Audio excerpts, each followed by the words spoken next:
അടിയാണല്ലോ. Hello hello, വീട്ടിലെത്തിയാ? ഇല്ല, അതാ ഇവിടെ എത്താനായി. ചോദിച്ചു നോക്കണേ പൈസേന്റെ കാര്യം. ഞാൻ അമ്മേനോട് ഒരു മാസം മുന്നേ പറഞ്ഞേച്ചല്ലേ. തരൂല്ലേ? ഇന്ന് എന്തായാലും തരും. ഇന്ന് വാങ്ങിട്ട് ഞാൻ വരുള്ളൂ. പിന്നെ ഇനി അതിനെപ്പറ്റി ടെൻഷൻ അടിക്കണ്ട. ഇനി ഓനെ നല്ലോണം നോക്ക്. ഓന് കൊടുക്കാനുള്ള മരുന്നും കാര്യങ്ങളും വേഗം എടുത്ത് കൊടുക്ക്. പൈസയും കൊണ്ട് വന്നിട്ട് നാളെ രാവിലെ തന്നെ നമുക്ക് നേരെ ഡോക്ടറെ അടുത്ത് പോവാം. ഞാൻ എന്നാലും ഇവിടെ എന്താ പുരയിലെത്തി. എന്നാ ശരി. ഇത്തോ ഒന്ന് വണ്ടി താക്കോ എടുത്തരുവോ?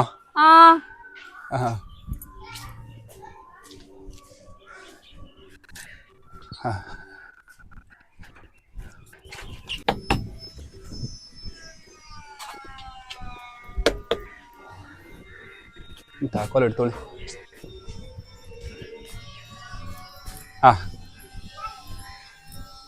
ഇപ്പൊ അമ്മ വിളിച്ചിട്ടുണ്ടായിരുന്നു. അപ്പൊ ചേട്ടനോട് ഇന്ന് തോട്ടത്തിൽ പോണ്ട, കാറൊന്ന് വൃത്തിയാക്കിയിട്, ഞങ്ങൾക്കൊന്ന് പുറത്തു പോണേ. എന്നാ ശരി, ഞാൻ കൈയിടാം. ഓക്കെ.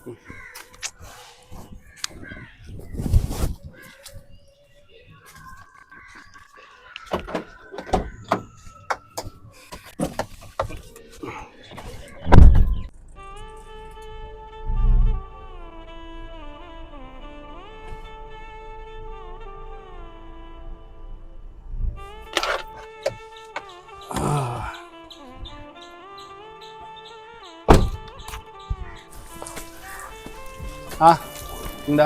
വണ്ടി കഴുകിയിട്ട് ചേട്ടനോട് വീട്ടിൽ പൊക്കോന്ന അമ്മ പറഞ്ഞേ. ഒരാഴ്ചത്തേക്ക് ഞങ്ങൾ ഉണ്ടാവില്ല, നാട്ടിൽ പോന്ന. എന്നാ അങ്ങനെ ചെയ്തോട്ടോ. പിന്നെ നമ്മളടുത്ത് അമ്മ എന്തെങ്കിലും പൈസേന്റെ കാര്യം എന്താ പറഞ്ഞിട്ടുണ്ടാ? ഇല്ലല്ലോ, പൈസേന്റെ കാര്യം ഒന്നും പറഞ്ഞിട്ടില്ല. എന്നാ ശരി. പൈസേന്റെ കാര്യം